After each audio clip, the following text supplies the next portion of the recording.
Every so often, I'd like to do an autistic expose. And if you'll recall from my etymological breakdown of the word autistic, autos or autos in Greek meaning self, it's a nice play on words that an autistic expose means an exposure of myself. And of course, in general, that's what this channel is about.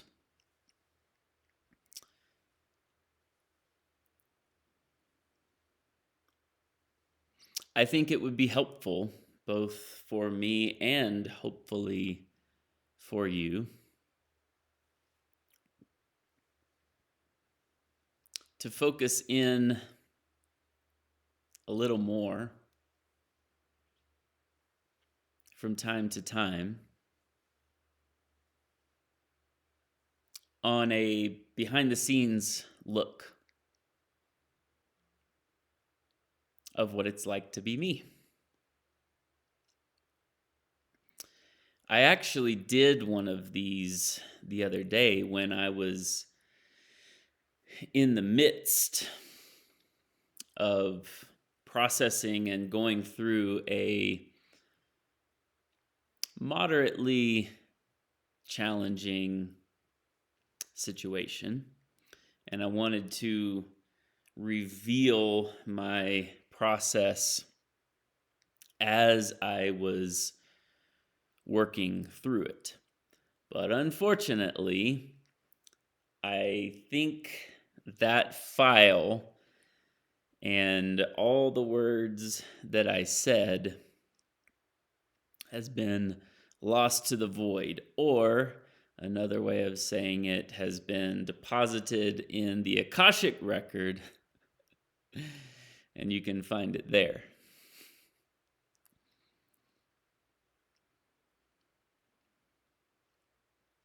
At this point, it looks like I'm not going to be able to retrieve it digitally, and so I'm having to let that go. But in the event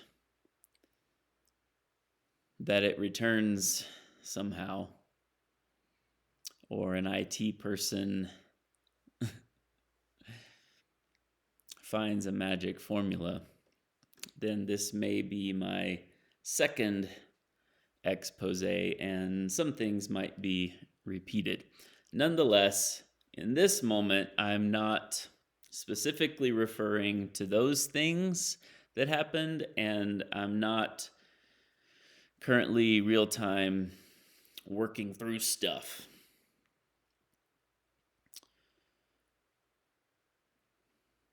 But I felt it appropriate to end my previous video the way I did. But there were a couple of extraneous details that I wanted to make,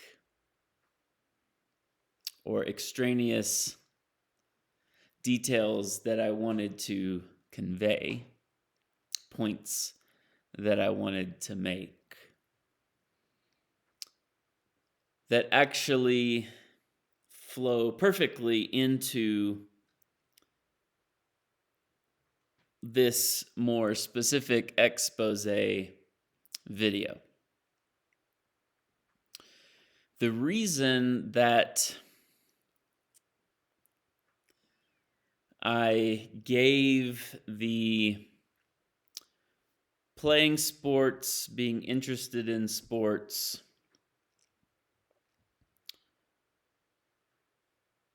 and being quote unquote good at sports, and athletic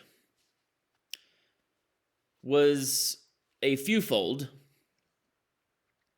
but I'll highlight a couple here. One is that, in stark contrast to my athletic ability and hand-eye coordination in the sporting arena, literally and figuratively, I actually consider myself quite klutzy in day-to-day life.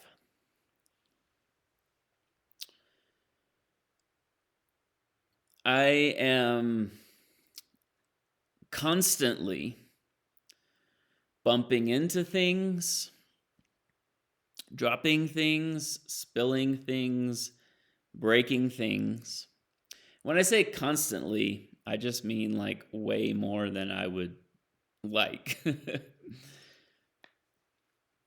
And I feel like way more than average, or way more than a neurotypical person, way more than the standard that, of course, everybody bumps into things. Of course, everybody drops things, spills things, breaks things. I have pretty poor spatial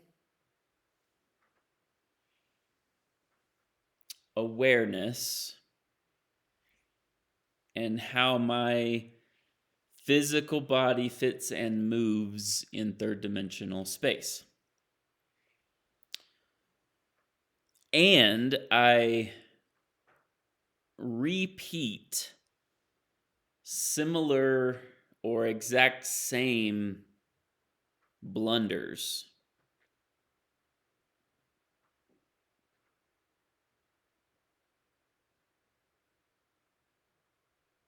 and seem to not, quote unquote, learn my lesson. And I'm specifically referring to this physicality, clunky relationship with the third dimension, not life lessons. I learned those pretty quickly. But practicalities and the way I move and operate as a body in the third dimension. I do the same thing over and over and over again and can't quite seem to get it right. Same accident, you might say. I actually have 2 identical and side-by-side scars on the top of my left thigh from a chainsaw.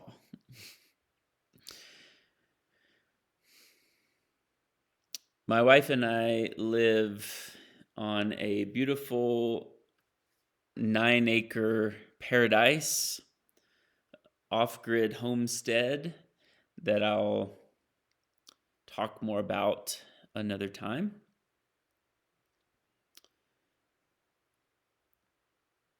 But I do a lot of manual labor on our property and in our life.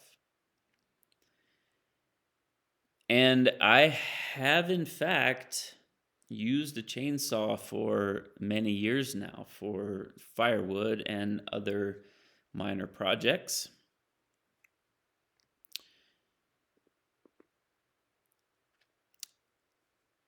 And so I most definitely know what I'm doing. But 2 years in a row, I think it was separated by a year, a couple of years ago. So a couple of years ago, I did one, and then a year ago, I did the other, where I was cutting a piece of wood. And then as I stood up and stepped back, all in one motion, let go the chainsaw with my right hand and just kind of relaxed the chainsaw down by my side with my left hand as the blade is still turning, and it gashed straight through my pants and all the way into my skin pretty deeply. And then I did it again. The exact same thing, such that I have two scars side by side on the same leg from the exact same movement. That's one example.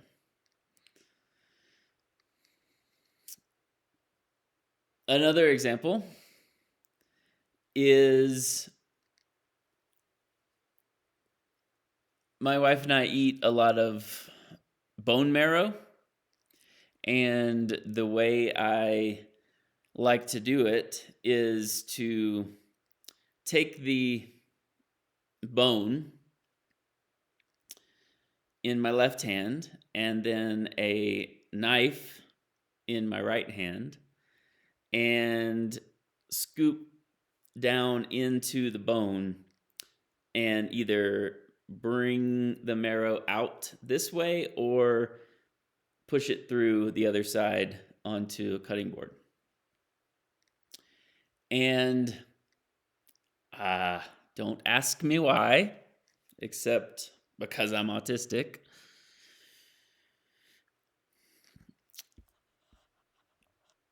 I used to hold the bone like actually on the end, like from the end, not from the side around the cylinder, but on the end, such that occasionally the knife would go in too fast and hard, would slip through the marrow when I thought the marrow was more firm or still a little frozen or something like that, and would just kind of poke my hand with the tip of the knife. And yes, a sharp knife is better because it scrapes, it pushes in and scrapes the sides. A butter knife doesn't work as well. And I would poke my hand. And I would just do it over and over again, a couple of times a week, and not think to reposition and why don't I just hold it on the side? All the way to the point where I didn't learn my lesson enough that one time the knife went into my hand. I didn't need stitches or anything like that, but it definitely was an issue and hurt really, really, really badly.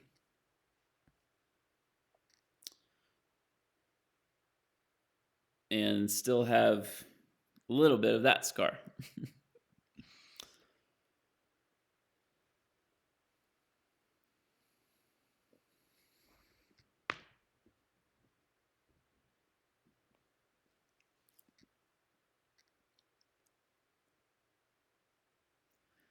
I've backed into the side of the house with the truck because my foot didn't go all the way over to the gas, or my foot, yeah, that's right. My foot didn't go all the way over to the gas and was still partially on the brake. Or wait, no, it's the other way around. See, here's another autistic expose. I get things completely backwards sometimes. It's not dyslexia. I don't have dyslexia, but I get certain concepts, or I will, for example, in social settings, or like I do actually understand humor and sarcasm and subtlety, but sometimes I don't know if the punchline was, or if I don't know that somebody's setting a joke up, the punchline comes and I know that that's the moment that the person is wanting a reaction, but I don't know if it was funny or sad. And I have to read the person's face. So I actually am pretty good at reading facial expressions, contrary to what some autistic people experience or what the stereotype is. I actually have to. I rely on picking up the facial expression or being empathically in tune to what that person is feeling. If I don't get, because I can I can feel and I understand when it's laid out, but sometimes following the words and following the story is either too fast or it just doesn't compute what's being said. And so I'll have to wait for the moment that I know the reaction is is due, and I'm not entirely sure if it was if it's funny or sad, just because it didn't make sense. I don't understand the what's being said here.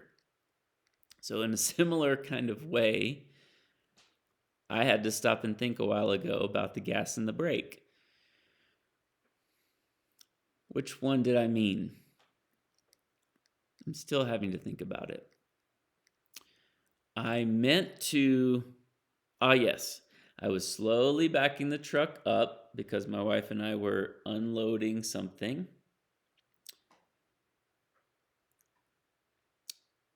Right up to the doorway of the house.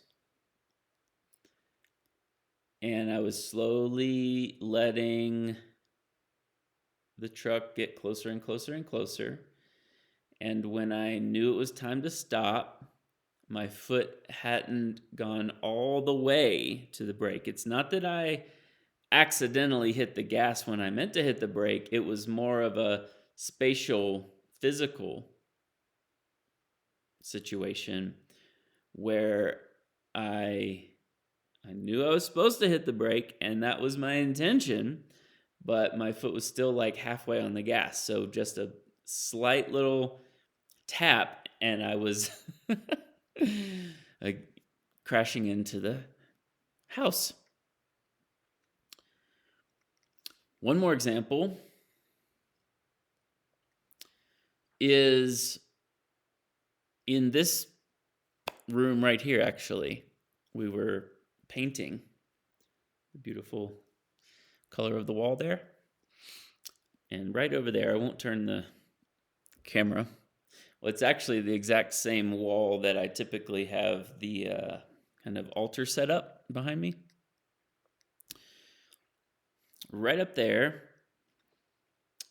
I leaned a ladder to paint and just didn't think about it.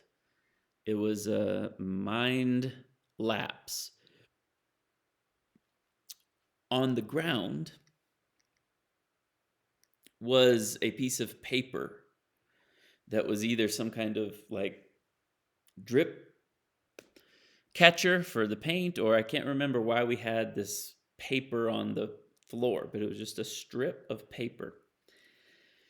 And this is a hardwood floor, as you see right right there, hardwood floor. I put the ladder feet on the paper and climbed up, and the ladder went, and before I knew it, I was straight down on the ground. How long does it take here's a joke. How long does it take an autistic person to hit the ground? I don't know. Somebody come up with a punchline for that, but instantly, no time at all. But the strange thing, and whether it's some kind of actual intuitive, athletic intelligence that I have, or sheer luck, or a guardian angel,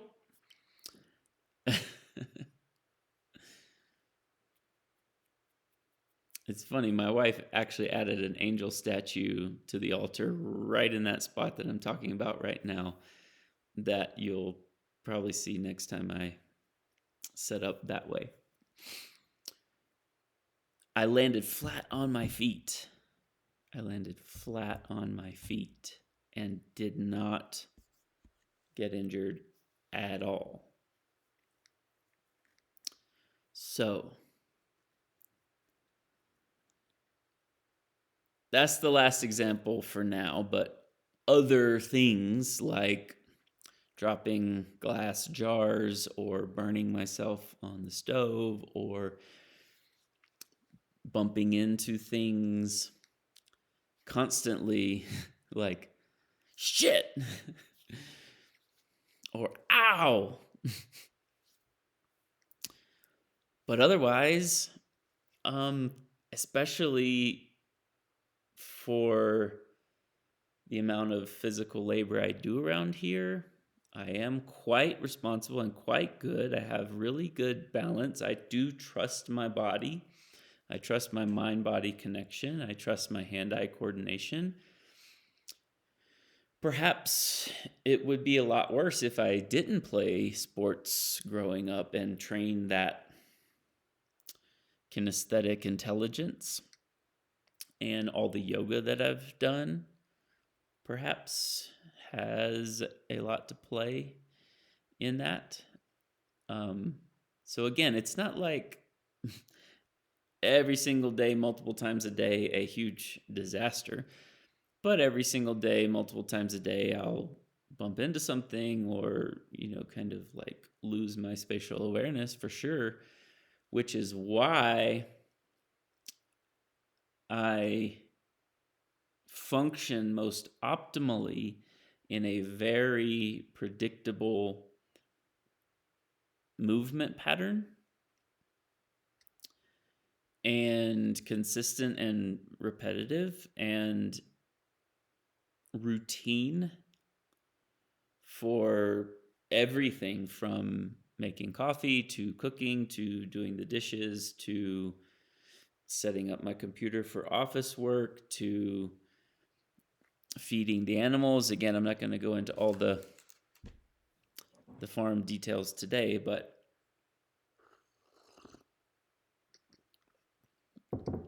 especially for things that I do every day. Another interesting executive function challenge that I have that has been misunderstood as like I'm just being difficult to others in the past. But and I even thought maybe it was a remnant of OCD in the past, like being too rigid about something. But now I understand it much differently in an autistic neurodivergent sense. If an object is not in its place,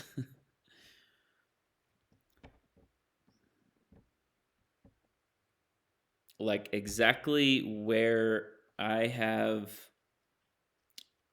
deemed for it to go, and a lot goes into determining where that exact proper appropriate place is, and it has to do with functionality and minimizing extra effort mentally or physically in accessing it or using it, how often I use it, in what way I use it, whether it's better on a shelf or in a drawer or in a cabinet. what height of reach it is, eye level, chest level, down the ground. And because it requires all of that, which sometimes is like I already know it ahead of time, but then sometimes it's trial and error. Nope, that's not the right place for it because this happened. Nope, that's not the right place for it because this happened. It can take a lot of time to find that perfect place, which then means if that perfect place gets compromised, not only my entire system of awareness gets thrown off, but then it takes a long time again to either find the next perfect place for it or to get it back into that perfect place. That's very difficult. But suffice it to say for now, if the thing is not in the place that I anticipate and expect it to be in, an actual like constricted, almost panic arises. And this kind of boundless, boundaryless spiderweb of disorientation will happen.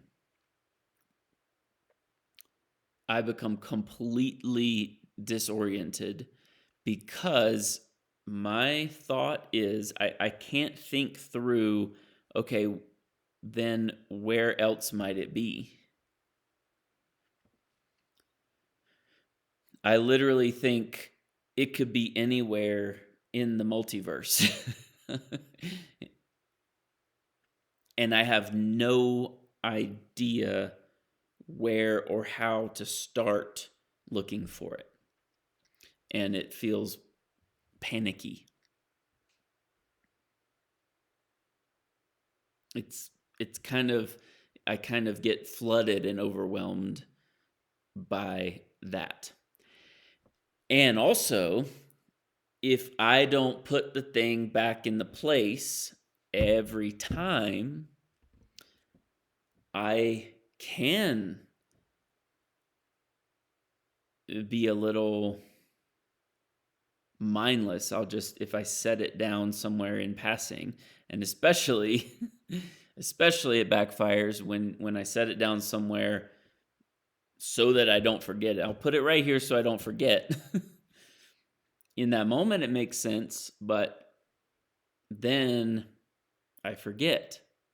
Not only I forget to put it away, but I completely forget where I put it.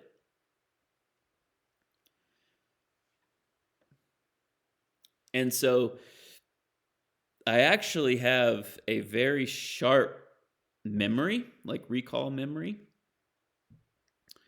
But those kinds of things, I forget and get confused a lot.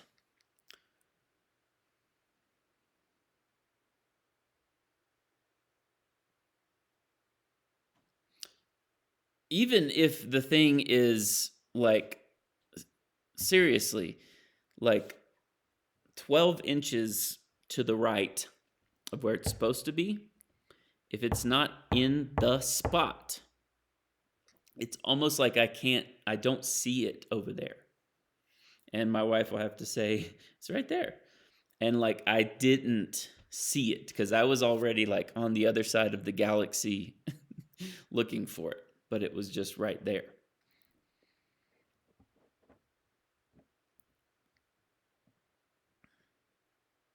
If I had a system of looking for it, like, okay, if it's not right there, then I take 1 inch spiraling outward increments to the furthest reaches of the universe until I find it, then that's a system that at least orients me to, if it's not in the spot, how to look for it, where to start. Oh, we start right here and move outward. But that doesn't always work.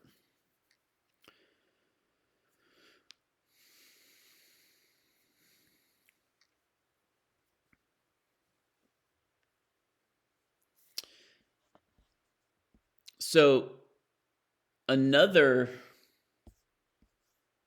reason that I shared the sports story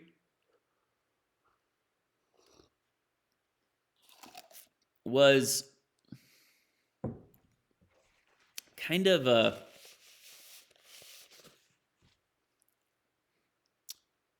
tangent into what I briefly touched on, which is not all autistic people. Well, we've already uncovered the fact that DSM criteria from the past was mostly based on exterior observation, which then drew conclusions and assumptions incorrectly about why the exterior behaviors were happening rather than what's going on inside. And those exterior observations being mostly of white boy white boy children. How else to say that?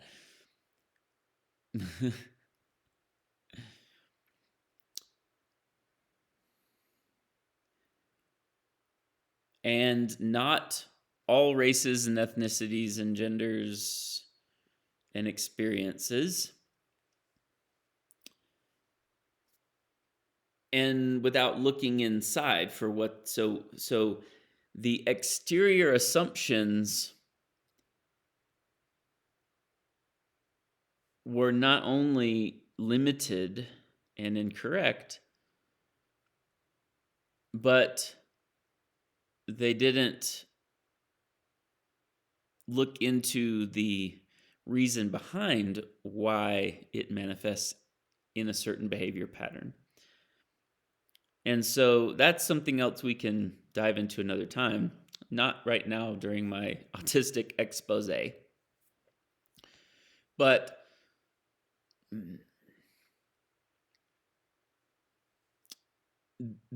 I think partly the stereotype of all autistic people like or have special interests in video games, comic books, and computers. Certainly that's possible, but to then blanket that over the whole spectrum is unfair to all of us, actually, and for allistic people to better understand and to not be prejudiced, actually. To not typify. And to really get into the interior world and interior process, and then why and how it manifests.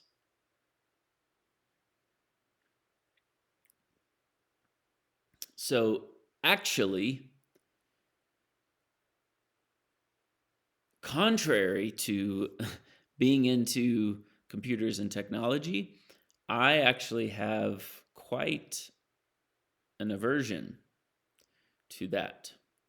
I use it out of necessity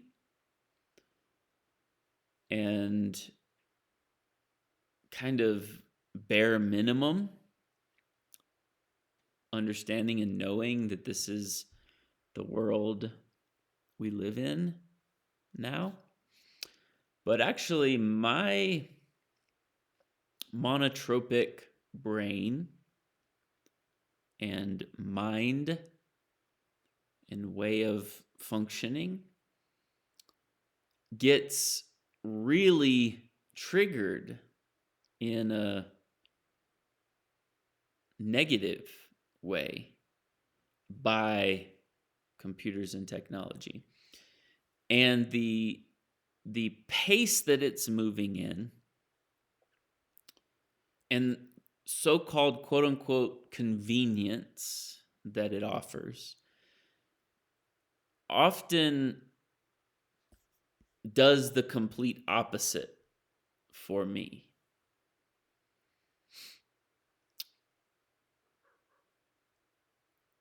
It would be interesting to hook my brain up to an EEG and just see what's going on in there.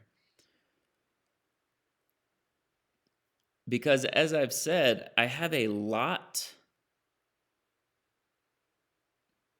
in my awareness at once all the time. But I know that I can only engage one thing at a time. And so my processing speed meaning linear direction through time, might be slower, but it's deep. And I think that might be why it's slower.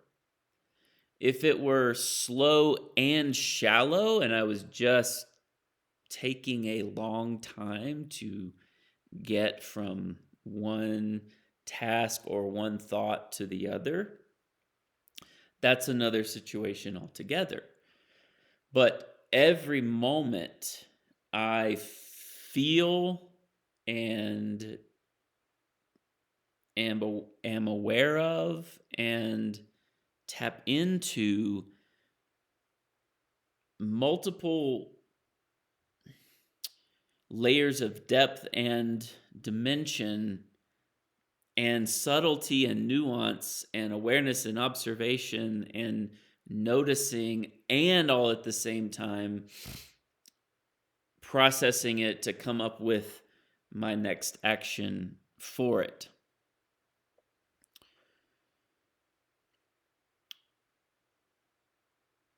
It's another conversation for another time when I'd like to share what would my optimal preference be.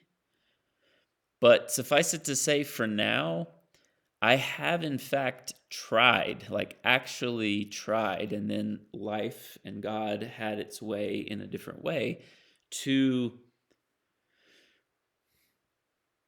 put myself in a groove of no technology. And when I say technology in that sense, I do mean digital, internet, computer, because of course a shovel is technology.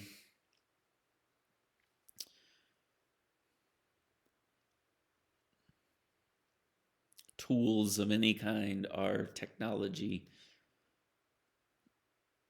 A vehicle is technology. So am I referring to like primitive Amish type? Because I do understand evolution. I have an evolutionary mindset. But I believe, and I'll bring this in another time too, that different aspects or quadrants of life should be balanced in their evolution. And currently, I believe that our technological evolution is way faster than we can handle. Anybody, but definitely me. And it's not just because I'm getting older and I'm a dinosaur. It's always been like that. I've never been fascinated or excited by the next gadgets or the next convenience brought about by technology or AI or ChatGPT or anything like that. Even when the internet came out, when the internet came out, who knows? But when I first got the internet in my household in like second grade, I think, it wasn't like I just thought it was the coolest thing ever.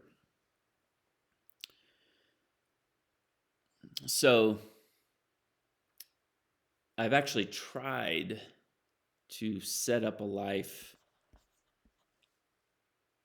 that's little to no computer digital technology. The way in which I'm using this, I'll save for another reflection. Also, I want to stick with the train of thought that I was on about monotropism and how digital computer internet technology can fragment that for me. My use and learning curve and resistance to, but also appreciation of YouTube and video format and even monologuing. I'll save that for another time.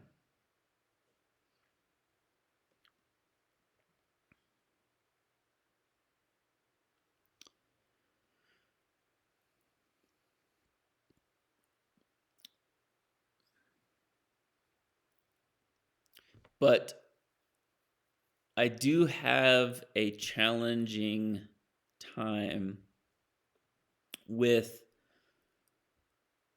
what I call pending tabs. And I've actually always used that terminology as the kind of phenomenological first person felt experience or metaphor, best way to describe it. I could tell you all of the open, unresolved, pending tabs that I have in my mind right now in all areas of life.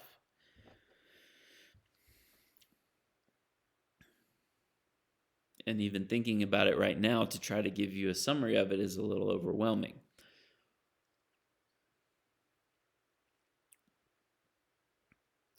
It's difficult for me to leave those pending.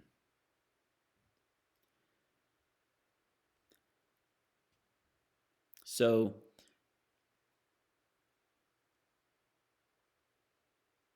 think about when you have multiple tabs open in a web browser or multiple tabs before you've swiped them closed on your phone.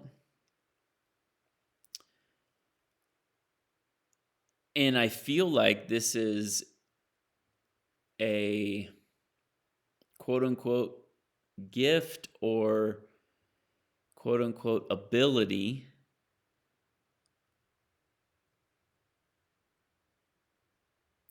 in the kind of psychic sense that I have, but it's completely unhoned, completely uncultivated, not necessarily available for conscious positive use. It just kind of affects me in an annoying way. When I have all of those tabs open, even on the web browser, or let's say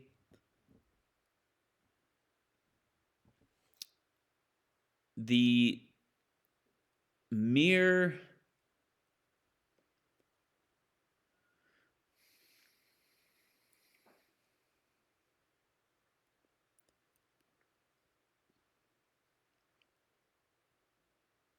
channel or portal that is open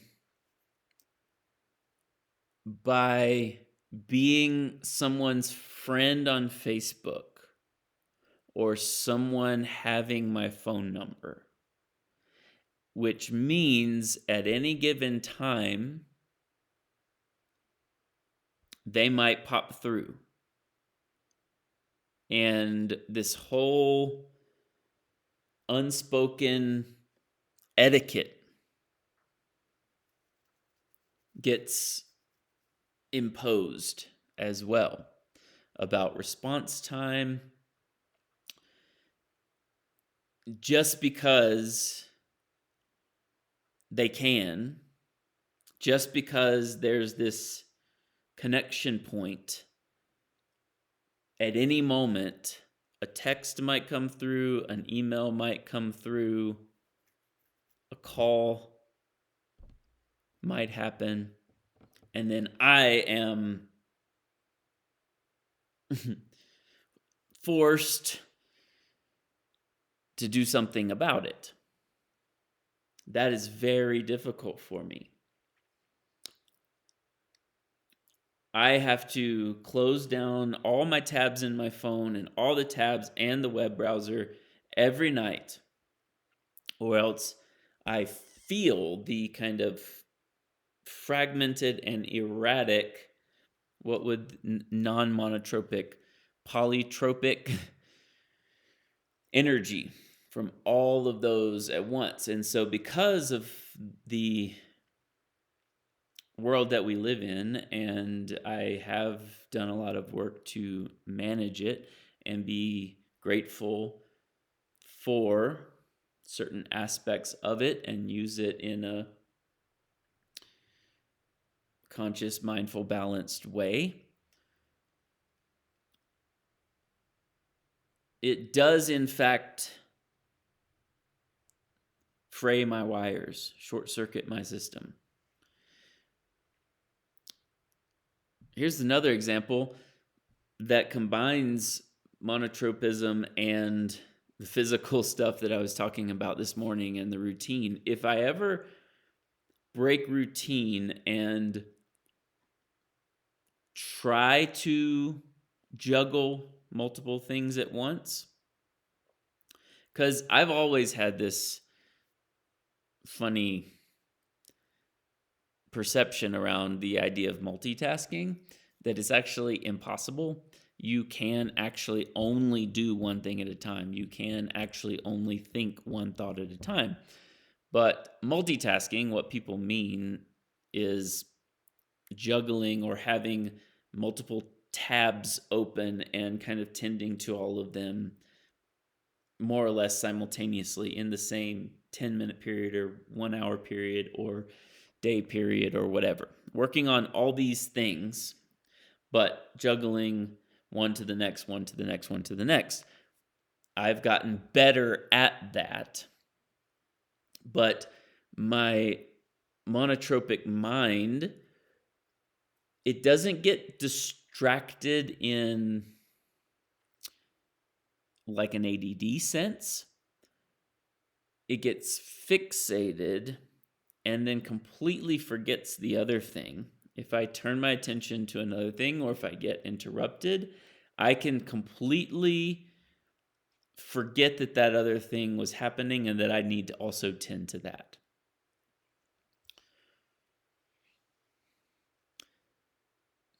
So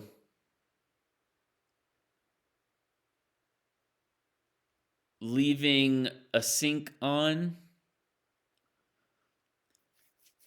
when I just need to go real quick to the washing machine to put my clothes in the dryer, then I can fixate on that task and completely forget to go turn the sink off.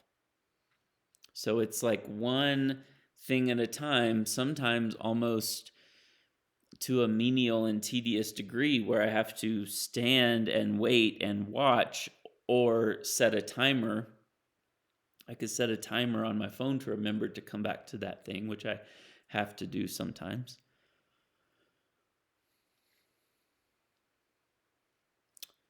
But here's the thing. This is where my spiritual practice and spirituality in general lends a hand to this. Because the practice of mindfulness is having your attention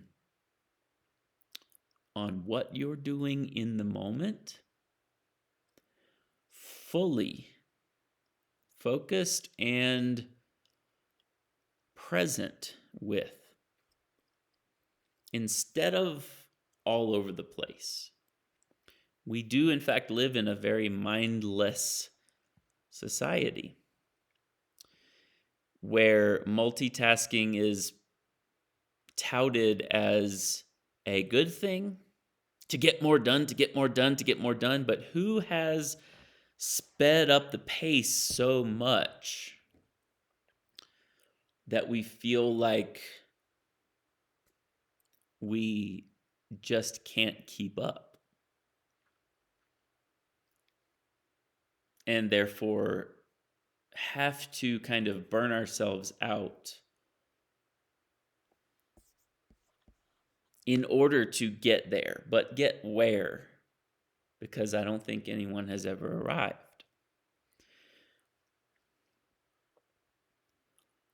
So where I have had difficulty is, again, as I've said many times, knowing how I operate best and having that best way of functioning and operating actually coalesce beautifully with deep spiritual insight. Monotropism in its best form is giving your full present attention to what's happening right now, right in front of you, and being very thorough and deep and not fast and shallow, and not letting speed and pace dictate and run the show.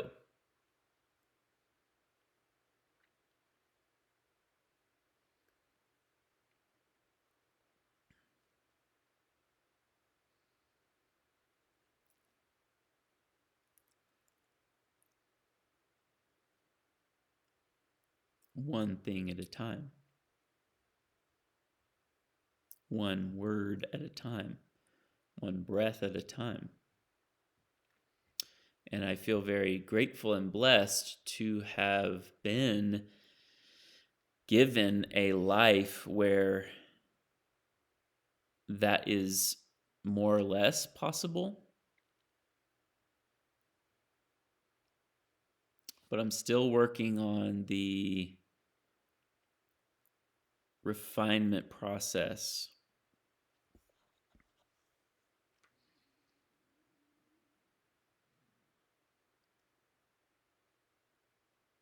As my wife and I, Christy and I, are building our oasis that works for both of our needs, both of our styles, both of our preferences in the best way, without these being seen as pathological, because they're not, and without them becoming demands, because they're not.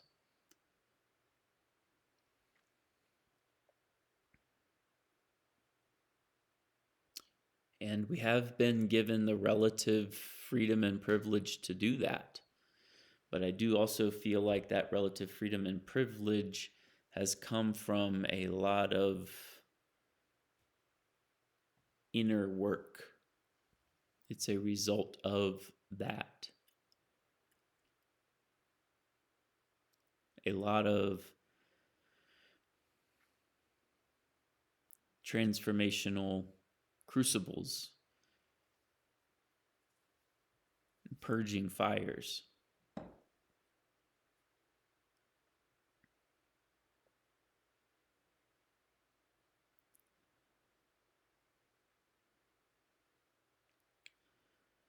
So to kind of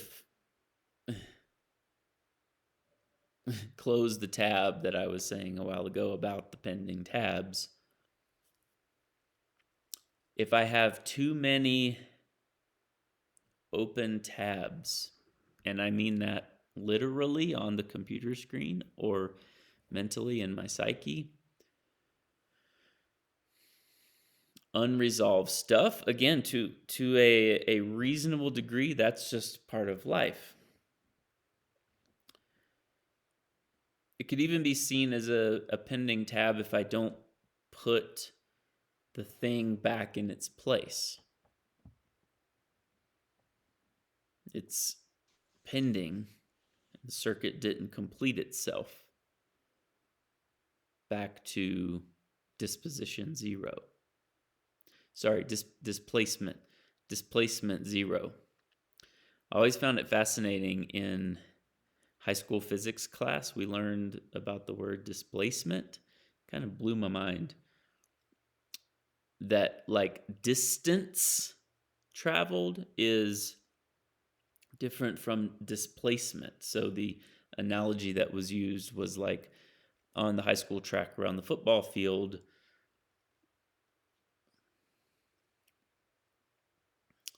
you could run 4 laps and the distance would have been a mile. But if you get back to where you started, then the displacement was 0. That was amazing. And also, as I'm returning back, I want to make it clear that none of my kind of blunt hyperboles are intended to be offensive in any kind of way. If I use overgeneralizations like for like a caricature or an archetype or like jocks and computer geeks, not only a lot of times it's tongue-in-cheek and I'm being sarcastic, but it also is sometimes to prove a point. I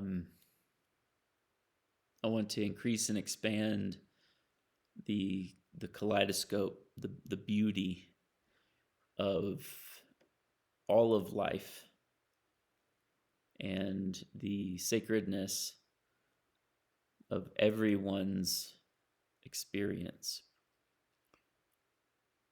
Sometimes it requires blowing things out of the water a little bit, deconstructing a little bit,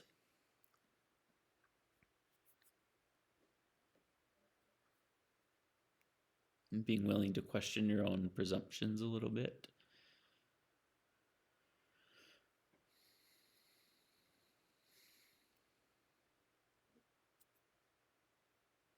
So, living a simple life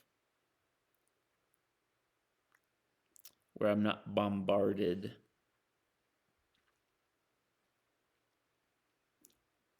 by too many things or other people's expectations, or a pace that's way too fast and way too shallow and way too fragmented. It feels chaotic to me. That leaves constantly open tabs and unresolved portals. Too many strings and chords to too many people for no reason that can just encroach into my psyche without permission.